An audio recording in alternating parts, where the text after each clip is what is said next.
like a Pompeii. Let's do like a mixed media Pompeii book. Right. Or like female gladiators. I don't know. I love that time period. Conversations with each other. Yeah, right. It's about comedians, but in Pompeii. Welcome to Narratives and Nightcaps, books, beverages, and author conversations. I'm Bree, always ready to dive into new fantasy worlds and take a step back in time. I'm Megan, part critic, always team physical copy, and forever chasing good thrillers and a great plot twist. I'm Emily, your resident mood reader who thrives on chaos questions and lively book chats. And I'm Jordan, equal parts heart, humor, and high-functioning caffeine addict. I come with coffee in hand, wine on standby, and a Gilmore Girls quote for every occasion. Cheers! Cheers! Welcome back to Narratives and Nightcaps. Today I'm joined by two seasoned authors independently, but also an established duo, who have co-written 3 novels together, with the 4th releasing this spring. Lee Kelly and Jennifer Thorne are transporting readers to the 1980s, when a late-night sketch comedy show takes off and changes the lives of a group of comedians forever in The Midnight Show. Hello! Hi, Bree. Thanks so much for having us. Thank you. As I was saying, I'm so excited to talk to you both about this. I mean, not just saying this because I'm talking to you guys, but like I'm obsessed. Oh, we love to hear that.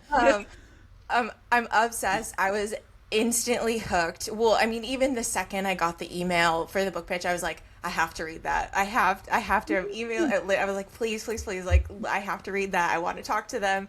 So can't wait. I've been looking forward to this for months now. Us too. Thanks for having us, truly. We're so excited. Absolutely. Well, to kick things off, as you guys know, we love to know what your nightcap pairing is, and I know that you both have one, so please tell me what's in your glass. Well, right now, because it's in the morning, I am drinking coffee, but we did look up what is a typical 1980s party scene drink. And for those who can see this picture, I'm holding up a B52 recipe, which is basically a 3-layered, like kind of beautiful shot, which is basically Kahlua at the bottom, then Bailey's, and then picture like Grand Marnier on top, like an orange cap. So it's just like a visually appealing shot, and was huge on the 80s scene at clubs. I love that choice because B-52's, the band, features in the book as well. Yes, totally. Name there. Mm-hmm. All right, I've got like this. You got two authors, 2 drinks. I've got a variation on this classic 1980s drink, which is called a Harvey Wallbanger, which already sounds like a sketch setup for a sketch comedy show. But Gina, as you know, is in recovery. So I did a and also it's like the middle of the day here. So I did a mocktail version, which in Gina's style, I have named a Harvey Dry Humper. Love. So you can see it here. I'm gonna try it. It's pretty.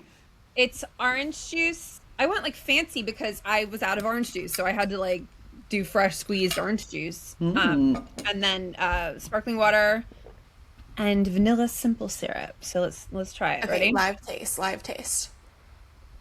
All right. First of all, my straw is not working and just like squirted all over me, so it's not even a dry humper at this point. Hold on. It's okay. It is a perfectly adequate. You could have lied. We're selling these things. Don't make it. I think you really need to like vanilla. Fair. Okay. Because it's like yeah, it Vanilla makes it forward. taste like an orange cupcake kind of. So we're gonna keep working on this. Like any sketch, sometimes it just doesn't come together right. We got to keep working on it. That's so right. we've got a little bit of time before this episode comes out. We can maybe test a few things. How do we Squeeze another orange. Like if you're really bored with other mocktails, give our Harvey dry humper. Perfect. Well, either way, we've got options. Yes. And that's where not everyone's gonna hit. Some of them are gonna miss. So Now I want to try the B-52 or even just some coffee. So well, initially I'm not gonna lie. For the B-52, when you said shot, I was like, I think I'm out. Because but then you said it, and you were like, "It's with the Kahlua, the Bailey." I was It's like, pretty. "Okay, wait, I could actually maybe partake." It's pretty, It is very pretty, very pretty. Not appropriate for 9:30. That was also, when we started the show 4-ish years ago, we're like, narratives and nightcaps. Oh, that'll be so fun. And we'll make little drinks, mocktails, cocktails, whatever, and it'll be great. And then we didn't think ahead to like, oh, but then life's gonna happen, and we're gonna be doing these recordings at 9:30 in the morning and in the middle of our work days. We're like, we can't just be like drinking whatever. I mean, or we could, but then, there would be repercussions. To be, I don't know. I feel like that gives you some liberty to like pretend to be drinking something, because then, if you mess something up, you're like, well, don't blame me, blame the nightcap. Oh, we right. just take on it's part of the whole thing. It's just Sprite. Just a whole persona. Yes. Every single time. Narratives and nightcaps. Yeah. Love it. With the accent every time. Okay, well, before we get into the book, this is a bookish podcast, obviously, so I love to ask what everybody's recommendations are. So what is one book that each of you like always recommend? I love that. Always recommend. I mean, so it's hard. I usually figure out whether the person is like a speculative fiction reader or general fiction, historical fiction. But I will say there's one book that I just absolutely adore called Visit from the Goon Squad by Jennifer Egan. It's probably at this point over 10 years old. But what's interesting, and I didn't put this together until right now, is it's about sort of celebrities, the music industry, and it's not told in transcripts like ours, but it does kind of hop around in time and follow a large cast of characters. Totally different book. It is beautiful, and one of those books that will make you laugh but also tear up at moments. It's fantastic. I highly recommend. I think we aspire to Jennifer Egan-ness. Like, I haven't aspire. Aspire. I'm not going to be like, oh yeah, that's not yet that arrogant, but Oh my God. I love her. What about you, Jen? I am so bad at the like pick one thing. So I'm gonna say one that came out yesterday that I highly recommend. Awesome. Okay. Which this is like totally random and not in any way a comp to The Midnight Show, but it's amazing. It's called The Fox and the Devil by Kirsten White, and it's like it's like a, sort of a Dracula spin-off, but it's totally its own thing. It's this like squad of paranormal detectives tracking this serial killer across like turn of the century Europe. It's so good. I loved it. Fab. And I'm hoping it's going to be a series, because there's definite series potential there. Nice. Oh, okay. I'm liking all those vibes for sure. Well, speaking of like kind of, I guess, different time periods and stuff, what you're making me think about with that, is there a time period that you haven't written about that you would really like to explore? We've asked each other this, I feel like, Jen, on some of our, and I think the answer when we asked it was the 80s. But so now I'm going to have to go back to the drawing board. Yep, You've been there, done done that 20s. You've done on I've your done own. 20s. I love, yes. I love the 1920s. Was it 20s or 30s? 20s.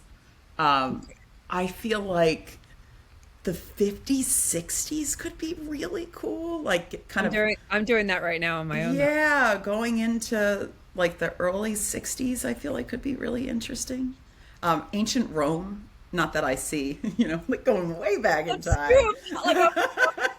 Let's do like a mixed media Pompeii book. Or like female gladiators. I don't know. I love that time period. Conversations with each other. Yeah, right. It's about Pompeii. But in Pompeii. Yeah, right. Get this. We could do it. We can do anything. I think I'd like to do 20s if you would 20s. return to that. I love that era so much. I love medieval crap too, but like I like medieval kitsch, and I like I mean, I'm very interested. I want to write a horror though. I want to write a horror that's set in like the post-Roman era in Britain, like Arthurian times, but like messed up. But that's probably not a collab. Yeah, I'm just laughing at your sales. 90s. I like the medieval crap with my vanilla forward drink. I'm acting like this is an actual Harvey Wallbanger. Like you guys are gonna be like, yeah, sure, Jen, you made a mocktail. 1:30. Oh my God. I think 90s, right? 90s. Yes, I can't talked believe about I that. didn't lead with I can't that. We were believe that's talking about that. nostalgic, but it is. It That was is. our There's an youth. American Girl, a 90s American Girl, which to me says Yeah. everything. Once that hits, oh my God. Well, that's like when people are like, "Oh, what time period would you go to or whatever?" I always think, well, if we're being realistic about it, I would probably just go back to the 90s. I But I think it's like the know. nostalgia of it, of being a Yes. 90s kid. And Totally. and I'm like, and that's just safe. Like there's indoor plumbing, there's electricity, but the internet's not like around. It's not super Invasive, yeah. scary. So I feel like it's a big nostalgia thing because otherwise, I mean, I love period pieces and I'll always watch them and I'm like, ooh, I want to go, I want to do that. And then I'll be like, but I wouldn't make it. Like I would be I burned would at be the dead. stake. Yeah. Yeah, dangerous I would be dead. time travel. Yeah. I would 100% be accused of like being a witch. I'd get too mouthy at some man and they'd kill me. Or I have a hard time using a gas station bathroom, let alone going Yes, to I love the that. woods.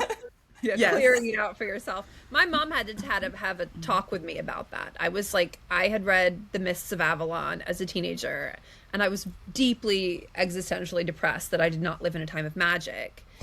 And my mom finally had enough, and she's like, Jen, you would be the village blind girl. You'd have crooked teeth. You'd be sickly and probably dead by now. And I was like, oh my God, she's right. Oh my Like, God. I would not experience the time of magic. I would be dead. So, What I love about Jen's mom is she's sort of one of our first readers. So it Oh. just and so she tells it like it is. So it's so I'm always like, what's your Well- mom think, Jen? well, she tell it like it is, or does she tell it like whatever her mood is on any given day? Oh man. I'm so impressed that your mom took that realistic approach, which my mom didn't. And so when I, hey mom, when For all the moms listening, thank you.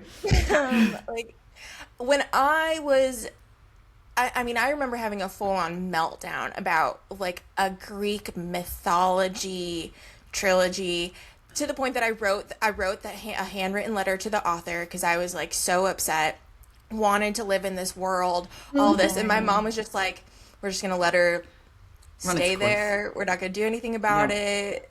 So I don't know. I guess had I a see both druid sides. summer. I had a summer. I would get up at dawn to try to like do minor magic and like charge the mist. Oh my God. I was not good at it because I'm not a magic druid I was person. gonna say I want to meet somebody who can charge the mist. Right? Yes. I mean that, Maybe yeah. it worked. Maybe it was just delayed. true, I don't know. yeah. I didn't stick around. Well, we would have been friends if that was like in the 90s, but if we were also born in like the 1700s together, we both would have been killed. Oh yeah, absolutely. We'd be the Coven girls. Yeah. What are some creators, like total general, writers, comedians, others that you think you're like very influenced by or inspired by? So I feel like we listen pretty religiously, both of us, to Script Notes, which is a podcast about screenwriting. It's a space that both of us are interested in and trying to make headway in. And they're dynamic, the co-hosts. It's Craig Mazin and John August. We like that's another aspirational. Like we just really like their rapport and their take on their writing. things. Yeah, exactly. What about you, Jen? Creator wise, Chris Nolan, just as a director, I think is Amazing. Every film I'm We were debating the obsessed. other day the kind of like Emerald Fennel, Phoebe Waller-Bridge kind of dynamic and the like Venn diagram of them, where they intersect, which I guess would be season 2 of Killing Eve. I really respond to, but not necessarily kind of like the extremities of either of them. If that makes any sense. That sounded really Yeah. I like them. I like really like people that make things that appeal to the masses. I love Ryan Johnson. I love J.J. Abrams. I consume really widely, so I tend to have a lot of influences versus kind of being fixated on one particular as like a feeder. And author-wise, we mentioned Jennifer Egan, but we're both fans of Taylor Jenkins Reid, who I do feel like hits sort of the historical fiction space, but in such a commercial, wider readership way. It's super impressive. And I feel like all of her stories like linger long after I think about them still. Read them years ago, a lot of them. Oh, they do. And talk about mass appeal, even with Taylor Jenkins Reid, that is like my husband enjoys her stories Yeah. too. And so even like I know it's the adaptation, but he's rewatching Daisy Jones and the Six right now Oh, I love because that. like he just loved it so much, and which I'm like, oh, I did my part because you wouldn't have been exposed to that Yes. if it were for me. But yeah, I agree with you there. Well, heading into the comedy space, if there was a comedian that you could collaborate with on a project, who would it be? So we've talked about this too. I mean, what's not to get into the book too quickly, but there are obviously generational. There's a generational gap, right, in the cast where you have these like late 60 something comedians looking back on their time as their younger years. So we've definitely brainstormed both of those camps, I feel like. And for the late 60s, Julia Louis-Dreyfus definitely informed Gina for sure. I'm trying to think of other people we've thrown out, Jen, that like we would love to collaborate. I mean, Kate McKinnon, just as a comedian, is probably one of my favorite comedians of all time. I love what she does. I'm a big like impressions person. Jen, do you have any? Side, Olivia Colman, I adore. I would like to work with her either dramatically or comedically. We talked about like people like Ariana Grande. I think is hilarious. Yeah, she's so good. So funny. Ashley Padilla is amazing in the cast right Yes. now. Kristen Wiig, I love. I love her when she's weirdest as well. Yes. She's been less weird lately, but I think she can get back to it. But coming up with every character, we threw out so many names of like influences, so we could go on and on, but maybe we should cut Stand up. I'm ourselves off. forgetting his last name. Yeah. You know, like he's like so much on Instagram right now. His name's Zoltan something. I'm bad with don't. names. Taylor Like, he's- Tomlinson too, All right, I'm gonna look. in terms I'm of gonna stand look up. him up. Zoltan Kazas is his name. Kaszas. See, I wouldn't have been able to say it anyway. But he's really, really funny and really like sort of observational humor, but life humor, and he manages to not be like provocative, but still really, really, really funny. Gonna look him up after this so that I can start to influence my algorithm. Yes, I love doing that. There's Yes. I recommend that. And Chris Fleming is so funny. So high energy. And you never know where he's gonna take something. I don't know how you would work with somebody like that though. Like you just watch him. You know? I just Sit on the sidelines, and that's the collaboration. exactly. I provide the audience. You're welcome. Yeah. Also important. Yes. Okay, I do really want to get to it, but I want to know more about how you both started writing together, like the beginning of you guys meeting. I'm sure that is a very, very long story, but like I just want to know what it looked like 4 books ago. Oh, I appreciate that question. Our writer origin story, our team origin Yes. story, and we can keep it brief. I feel like we have this down. Jen, do you want to kick it off? Yeah. Well, first we're like, well, wait a minute. Oh, yeah, we met online. Well, I was born. I'm just kidding. Yeah. We do have these weird parallels before we met, that we both grew up in the same suburban area outside Philadelphia, but never knew each other. And then we both lived in New York at the same time. We both lived in LA at the same time. We both pursued other careers before writing. Lee's was much more practical than mine. She was a lawyer. I But was soul crushing. I mean, an actress. I was a corpse on Criminal Minds. That was like the pinnacle of my acting career. Which episode? I can't remember what it's called, but his name was like Darcy, and I was like a dead hiker, and then I haunted the serial killer. There's a longer story there, but we promised to be brief. So then Lee and I turned to writing YA, and we both debuted in the same year.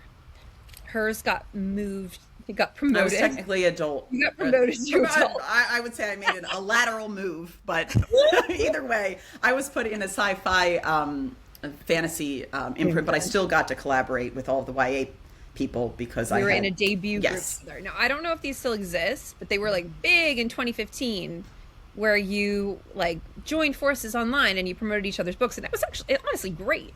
And you shared resources, and you'd be like, they're not sending me on a tour, is that normal? And everybody's like, yeah. And then one person would be like, I get a tour. It was helpful.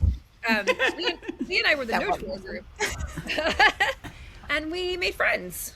Yes, and we did a in-person retreat with this group, which I do think is unusual. We all got along so well. There was about 15 of us that we said, why don't we meet up in person? That would be super fun, and we'll like collaborate together and plan out, because a lot of this is about like sharing resources to market each other's books or like pitch as a panel to libraries. So whatever, Jen's parents were nice enough to host us, and They're excellent hosts. they were phenomenal. And it was maybe 2 or 3 days where we were just hanging out, and Was it? what's that? Oh, yes, 2014. And Jen and I just like really got along, and then realized all these parallels. Like, oh my God, we grew up like 10 minutes from each other, and we're like playing. I always say we were playing against each other in sports, and then Jen's like, but I didn't play sports, but our schools did. I sat on the bench when you're. But we just stayed friendly, and then sort of like unprecedented, Jen was like, hey, would you ever think about co-writing? Like, we were texting. I still remember when your text came through. And I was like, I never have, but that would be so cool. But how would that work? And what if we don't like the same ideas, but I guess we could work through it? And then we sort of got on as an exploratory Skype. This is how long ago it was. And I mean, right away, we spoke the same creative language. You really do need that. You need to see story the same way, and I think you need the same thick skin, and you need to kind of roll with the punches. Like, there's certain like criteria for co-writing, which we can get into if you're interested. But yeah, we just hit it off, and we came to that idea. Was I had just finished reading A Criminal Magic, and I was like, "This book is a slam dunk.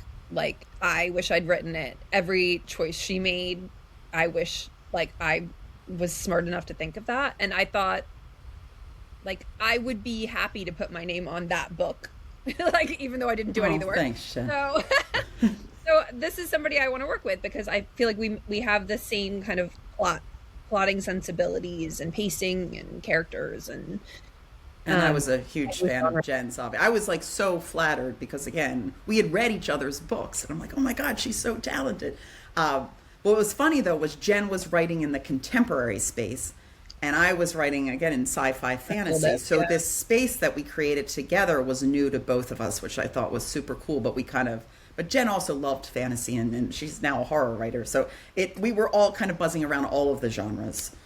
And it just worked. We hit it off very quickly, story-wise, which I think is so key. And we became then 4 books later, a support group for each other. Yes. Like, we kind of were before anyway, but we just spoke very frequently. And I think that's helpful too. That we've really been there for each other. We've had each other's backs personally. Yes. So you can when you get to know each other that well, you can navigate the creative differences much more easily, because you speak each other's language, and what they're going through in their personal life, and you can sort of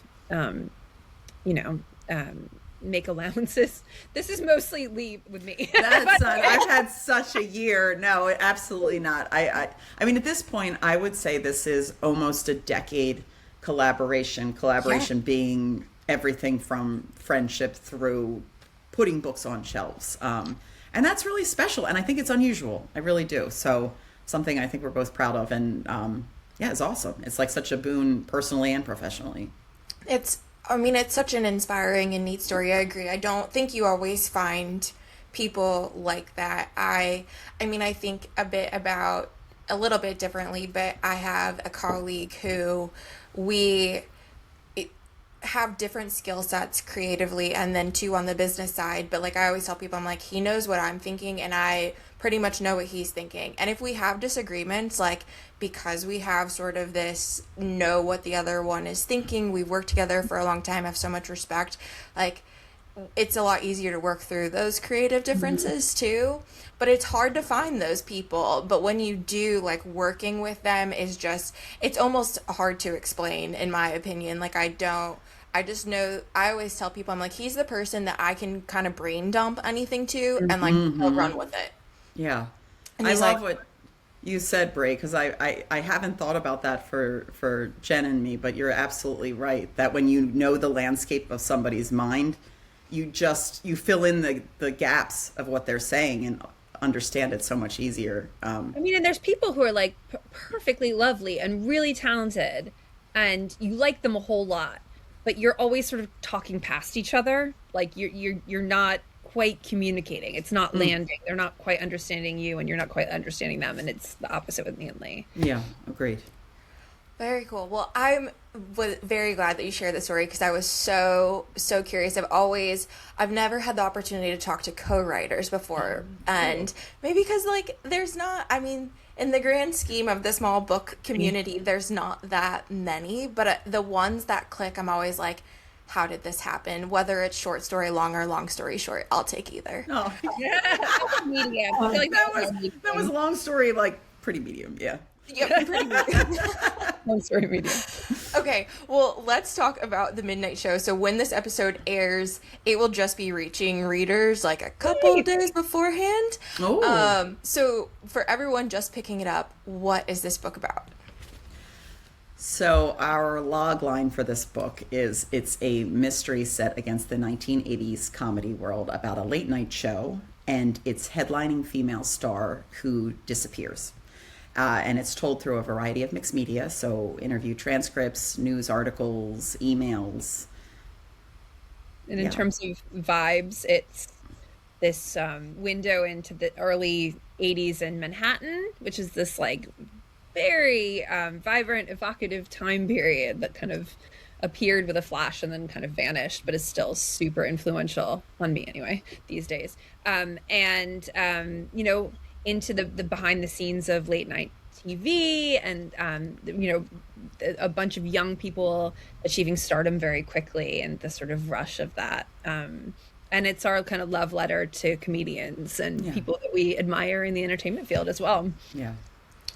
Very cool. Well, what was the initial spark for the story? And I would say too, you know, the aspect, well, there are so many layers of it that I, as someone who is fascinated by the entertainment industry, also loves mixed media formats for writing, all of that, but especially the exploration of women in comedy and women in comedy in that decade. What was really the initial spark for this whole story? I mean, and this is a window just into our process generally as a team. I think we sort of gravitate to a time and a very loose concept, something that resonates for us kind of in the cultural zeitgeist. And, you know, we've done like an homage to Indiana Jones, but it's always through the female perspective. We tend to have two women at the forefront. Like, at the core of the story. And so we grew up, both of us, absolutely idolizing comedians and SNL and making our own sketches with, you know, our cousins and friends. So that was always kind of in the mix. And I think we kind of just married it to the 80s, like, the comedy world in the 80s. That was the first spark that we wanted to do something like that.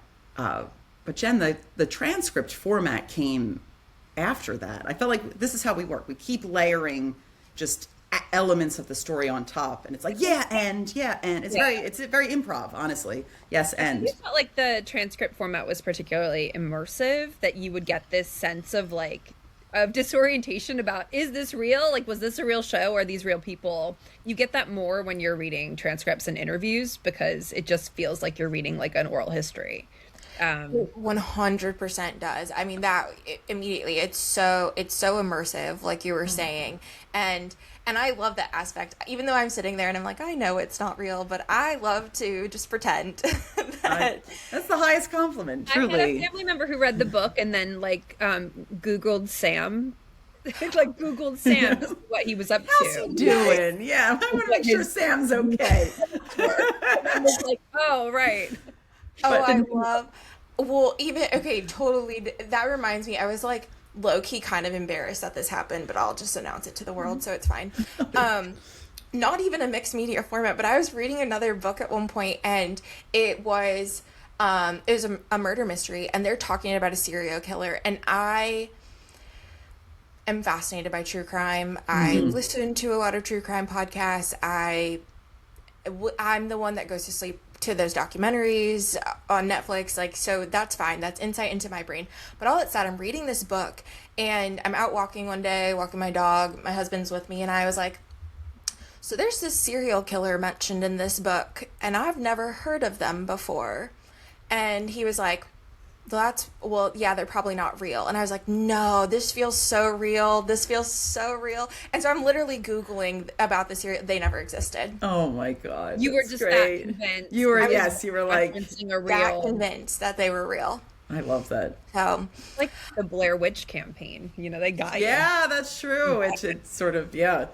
one of my favorite examples for marketing for any sort of media. Yes. I'm like, such a good example. Okay, well, talking about the multimedia format then, as a duo, how did you divide and conquer that work? What was the process like? Did somebody take different characters, or what did that look like? It's usually much more divide and conquer than this process was. Yes, I think to start, we did what you're talking about, Bree, just to get words on the page and like a first pass. And we mentioned, I guess that was before we started. Right? Like we had you captained world. So you were like Gina in LA and I was like sketch comedy in Boston. To begin with, yes. Yeah. And then from there, we sort of captained the voices going through, but then through revision, we would like layer on top, and we had our hand. I think this is absolutely a true statement. Each of us had our hand in every character at some point in that book. But yeah, I feel like we were did writing we mention live. this? We were, especially in revision, but we would be in the document together live, and one of us would write a line and the other person would respond to it. It's like we were doing improv on the page. And I think we mentioned this before we started recording, but we actually, at the very beginning of this process, were like, how do you write in transcript form? So we used like a Riverside, a podcast app, to talk to one another. It fell away quickly, but I still used it sometimes. Because I was being Lillian's brother from the beginning of the book. Yes. And I was so improv-y that there were so many colloquialisms and likes and ums and things that I felt like I was spending so much time cutting out my verbal tics. But it's funny. We have written this book at various times throughout the world. Like we took it on vacation with, to our family's houses. Like this book consumed us for like a solid 3 or 4 months. And I distinctly remember I was on vacation. I know it's not long at all. I was on vacation in Hawaii, and I had like a pinched nerve, but I was like, I need this Gina monologue. And so I was at like, standing outside in Hawaii narrating Gina through LA on Riverside. I wish I had video of that. I know. With a pinched nerve. I remember doing meetings with you when you were in Hawaii.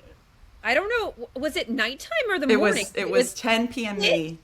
Black. Yeah, and so she just saw me. Talk about Blair Witch. It looked like that last like, I'm so scared. It was 7 a.m. and Jen is not, I'm sorry to throw you under the bus here, Jen, but it was so funny because usually, because Jen's in the UK, yes, and I'm in Philly, she gets on at like noon and I'm 7 a.m. Well, this was the one rare time where she was on at 7 a.m. You should have seen her. She's showing up in her bathrobe like, oh my God. I'm like, 7 a.m. I'm in my bathrobe at like 11. Oh my God. Anyway. It's funny, but we'll get on it with like the 5-hour time difference. She'll get up at 5 and it's 10 o'clock for me and I'll be like, oh, I know. I'm tired. She's like, shut up.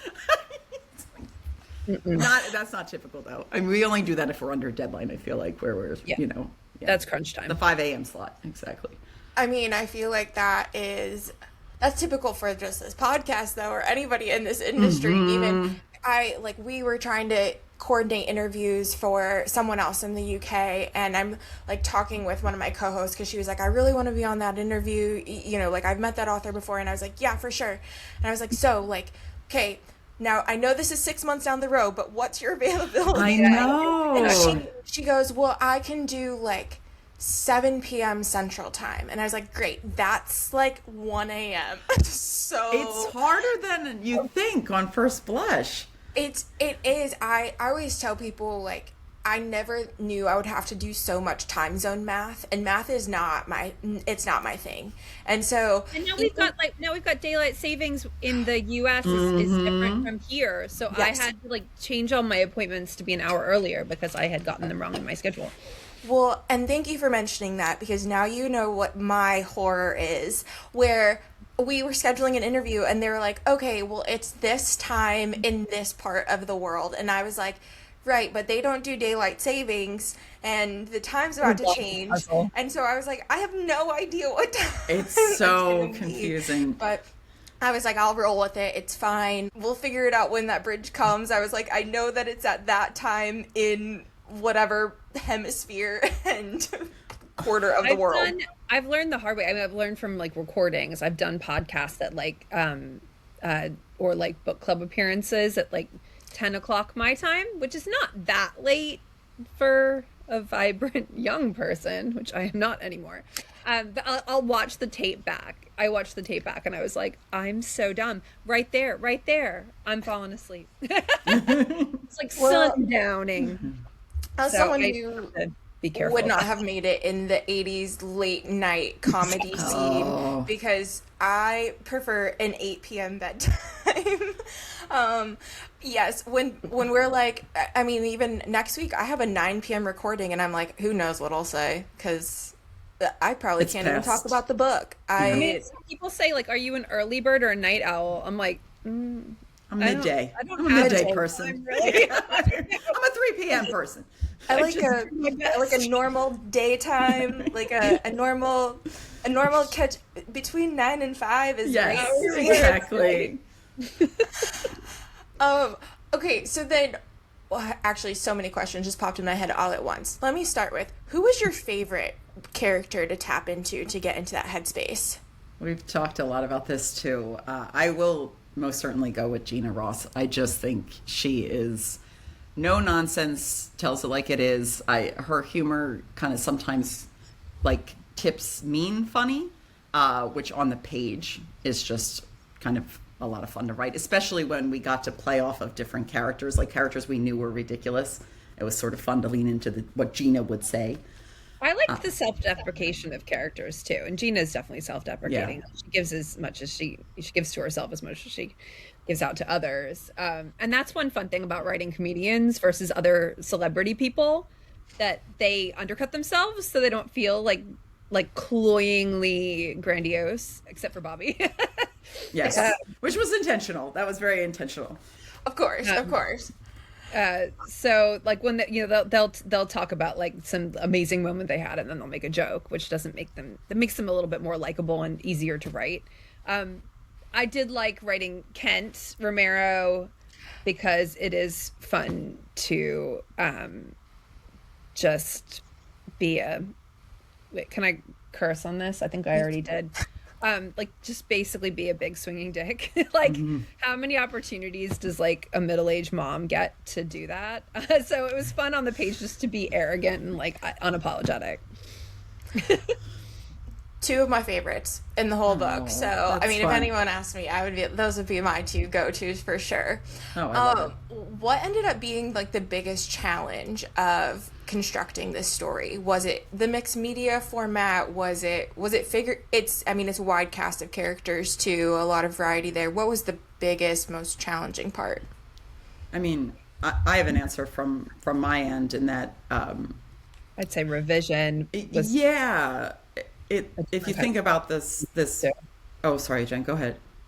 Yeah, I think we're probably saying the same thing, that revision when you're in mixed media, like one little puzzle piece affects all the others, like domino effect. So you have to you make one little change and you have to check everything. And sometimes things got rearranged in a way that it was fun.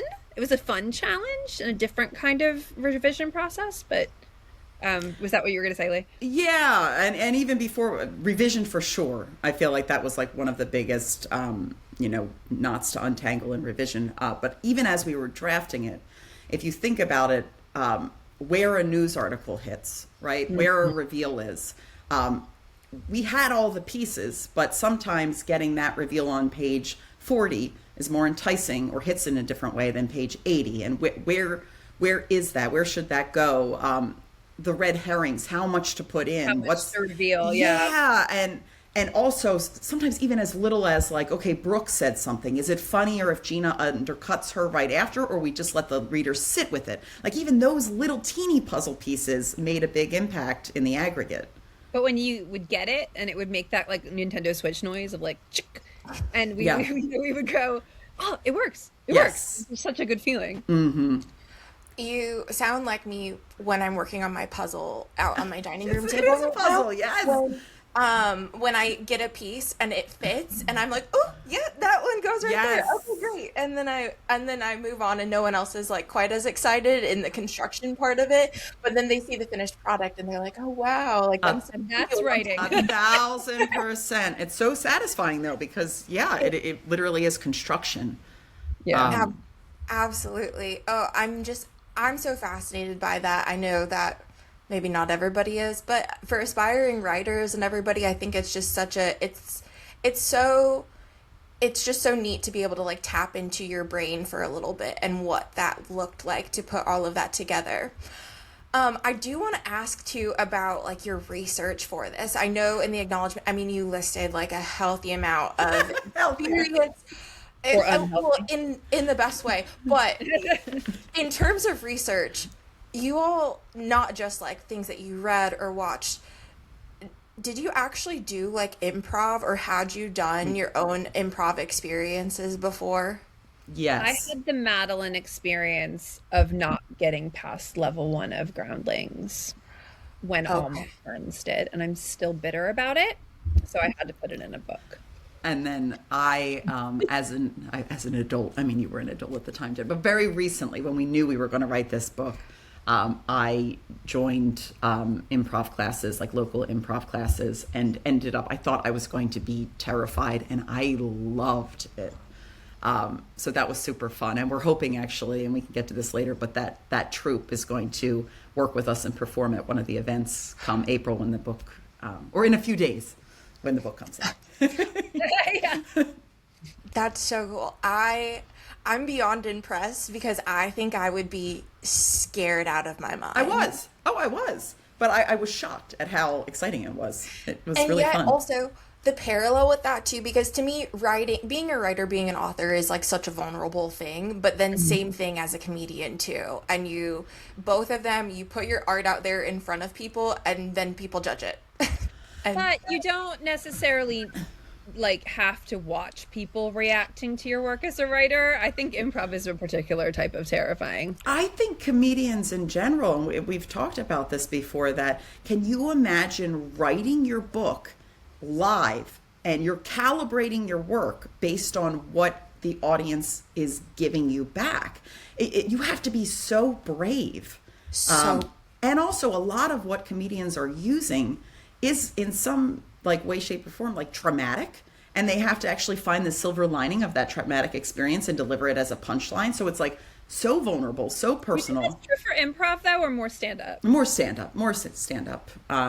But just thinking about comedians. Improv is probably something though. It's probably somebody that specializes in that. Yes. I don't know. Yeah, I feel like they're probably, I think, the bravest type of artists, and that's why part of why we loved writing the book so much. These are very brave people. Very brave.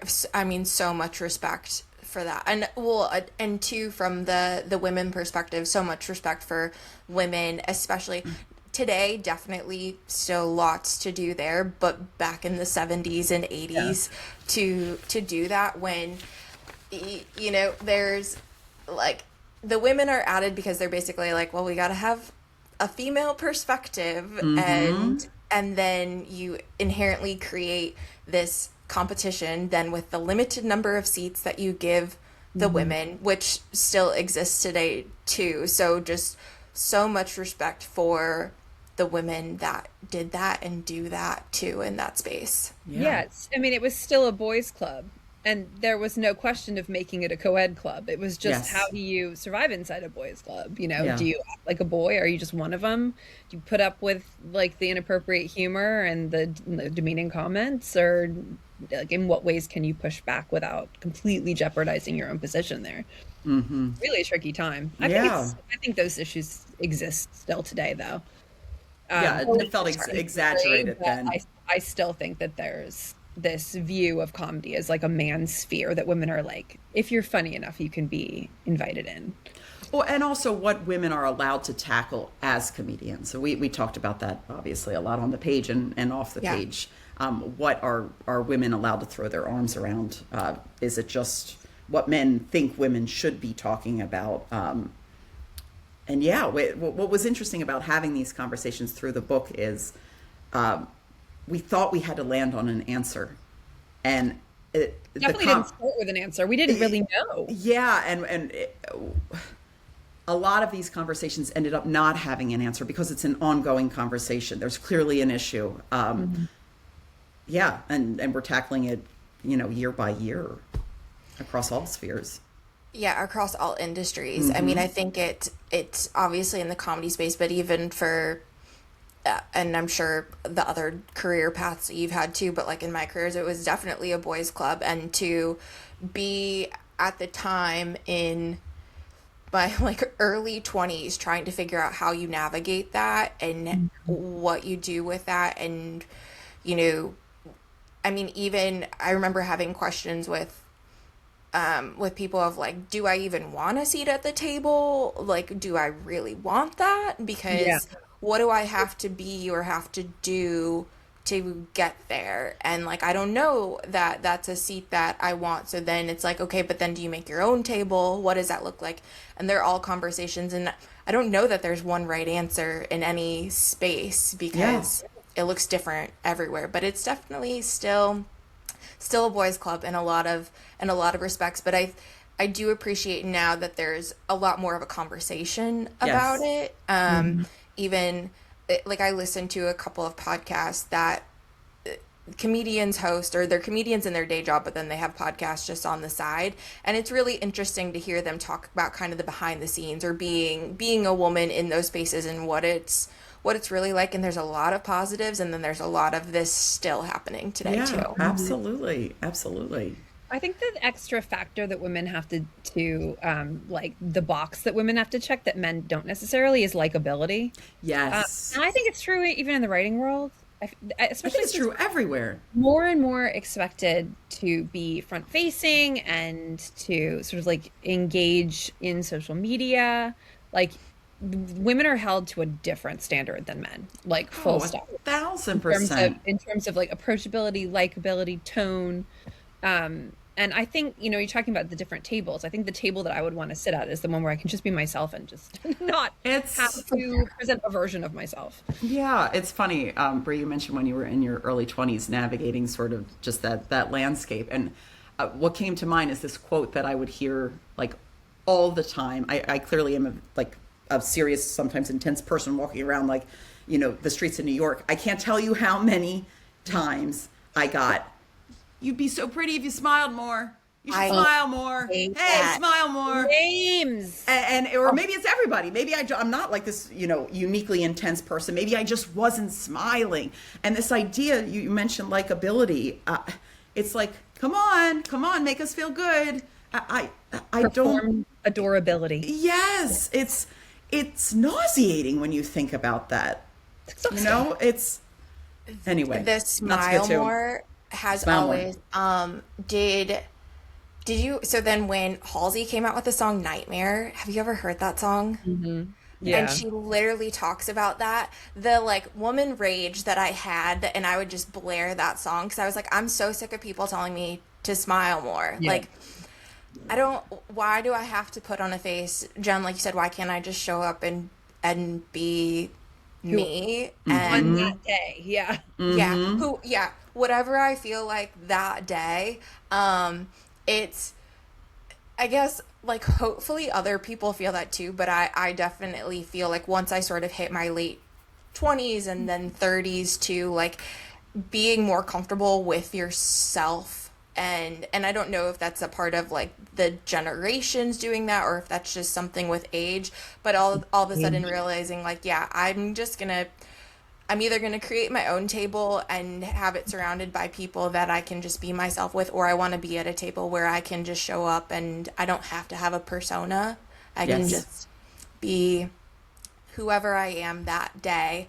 And no one's going to tell me to smile more, or no one's going to label me as difficult if I'm like, hey, Yes. I don't like that idea. And imagine turning the tables, like you're on the street, you're reading your book, and a young man walks by. Hey, you know what? You should smile. Like, just even imagine the reversal of that situation. It's so foreign. It just doesn't happen. A uniquely Completely. female conundrum. It is, but it was definitely, I think too, just reading about, you encapsulated like so many different women and female perspectives in that time period and in that industry. I mean, even like what Brooke's experience was like too, and because it's easier for us to always like look in hindsight, not just in this scenario, but to like look and kind of make assumptions about how women handled a certain situation or anything like that. And it's like, well, you don't have all of the context for what that happened to, but then too, as women just over the decades trying to figure out how they were going to manage the certain situations. And it was really, really interesting to see all of their different perspectives and how it played out over the story.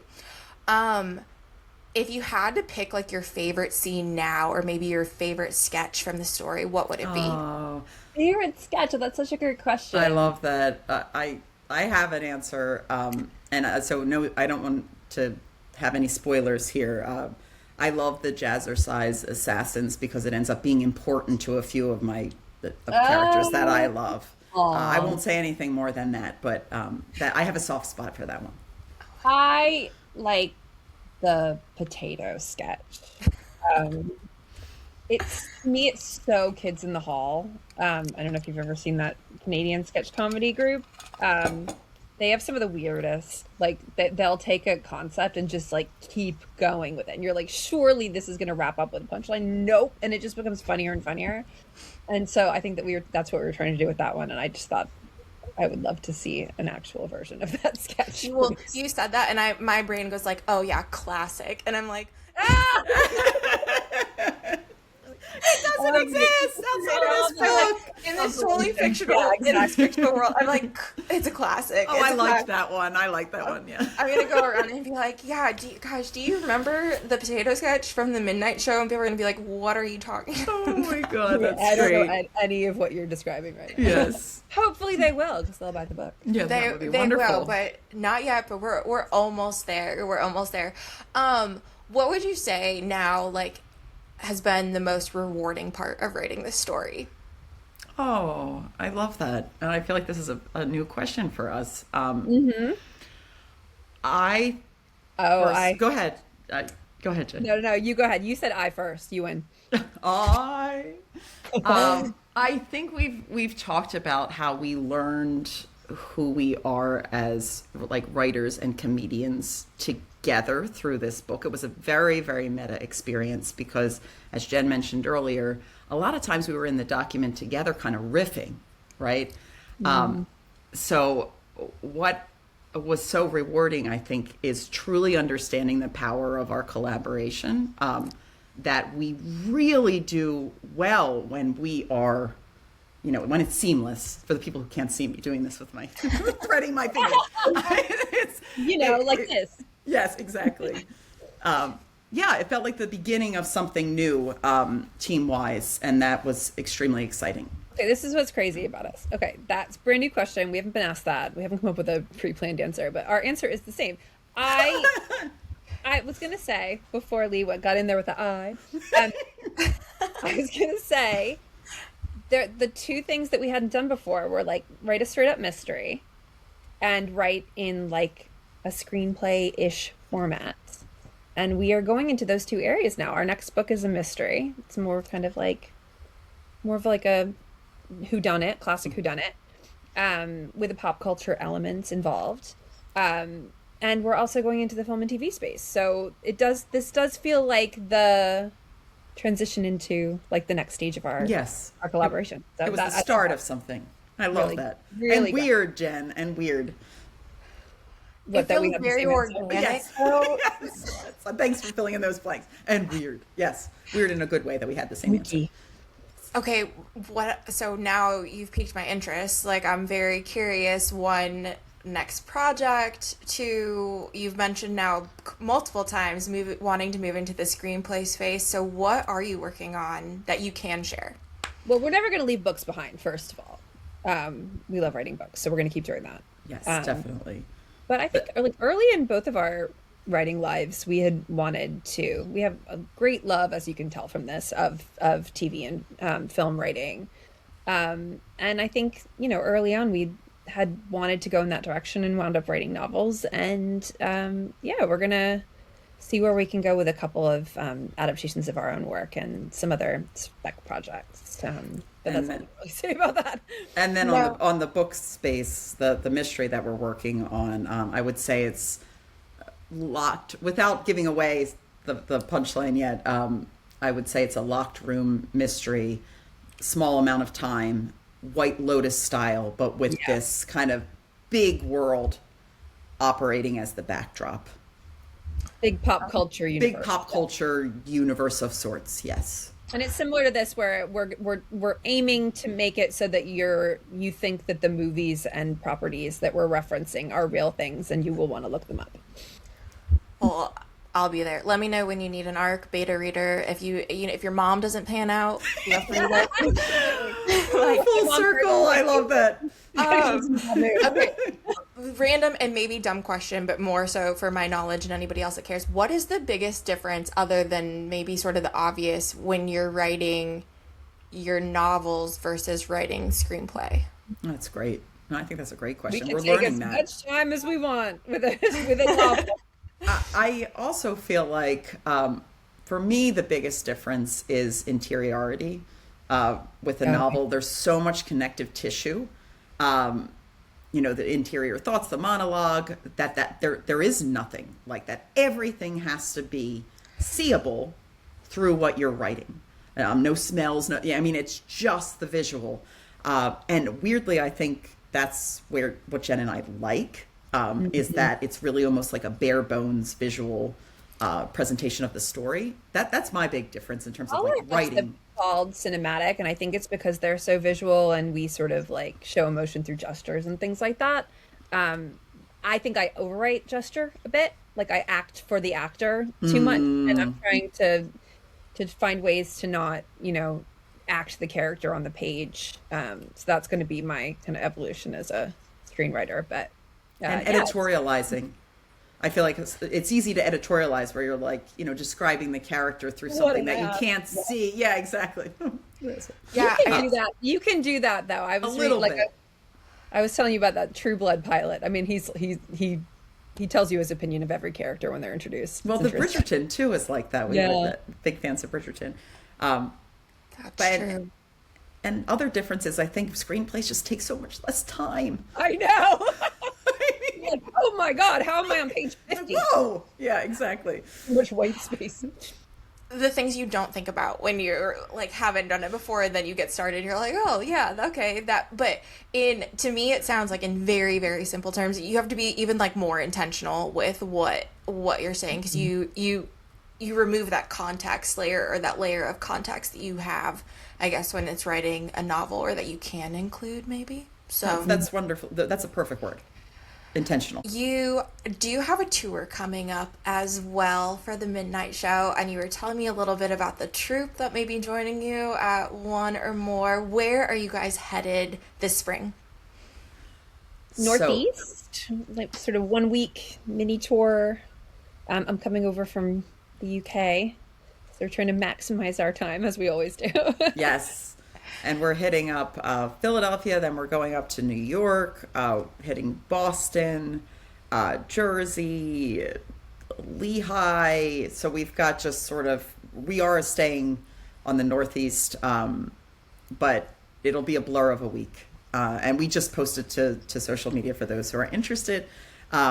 We hopefully will be coming to a town near you. But we have a little bit of everything. So we have like our the Monday is the improv troupe performing.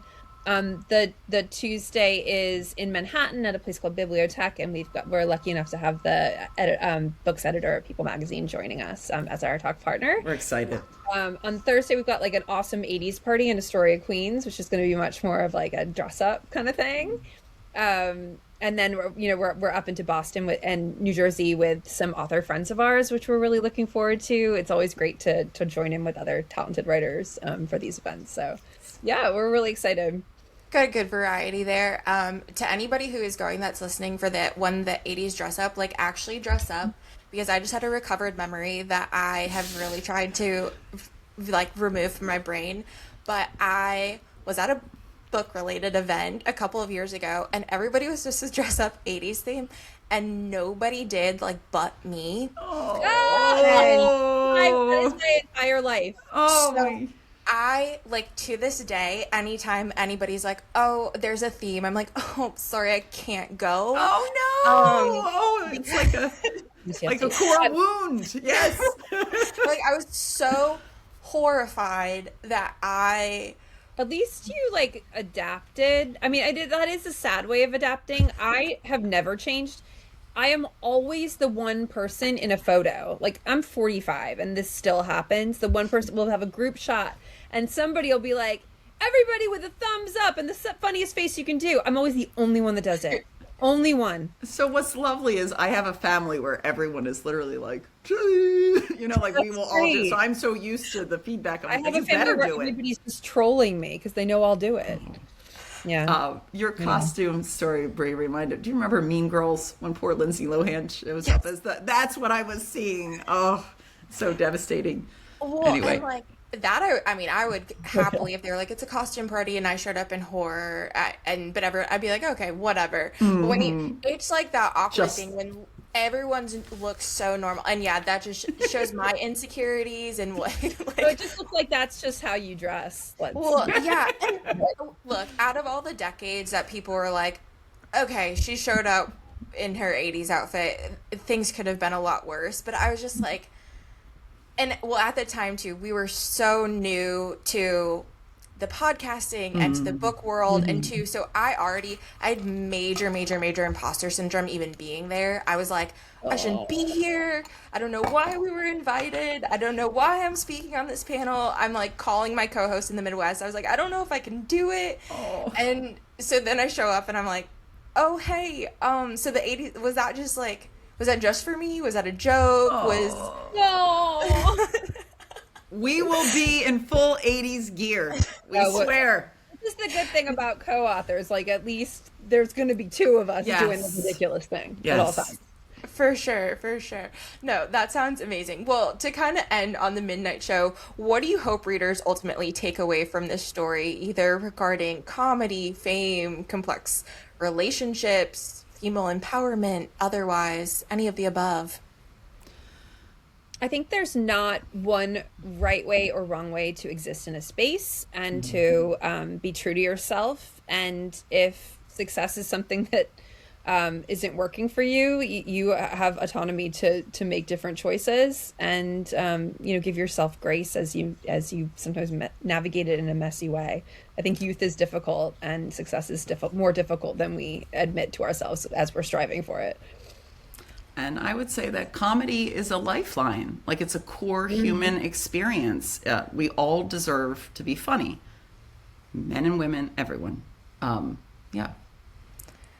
I love that. Jen and Lee, thank you so much for joining me today and sharing a behind-the-scenes look at the Midnight Show. It was fascinating to read and to delve into this more with you, not only the world of comedy, fame, and the mystery, all intertwined, of course, but like I said, just told in a way that felt so real, and I really appreciate you guys joining me. Thanks so much for having us. It's been such a pleasure. Cheers. Cheers!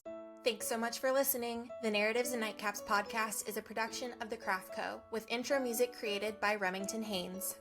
Subscribe to the show on Apple Podcasts, Spotify, and YouTube. Follow at Narratives and Nightcaps on Instagram or visit our website, narrativesandnightcaps.com. Sign up for our newsletter to always know what we're reading next, which authors are joining us on the show, and for extra bookish and beverage info. Connect with our additional co-hosts, Jordan and Emily, as well. You can find me on Instagram at Cozy Reads and Sips. And you can find me on Instagram at books.bottles. Cheers! Cheers!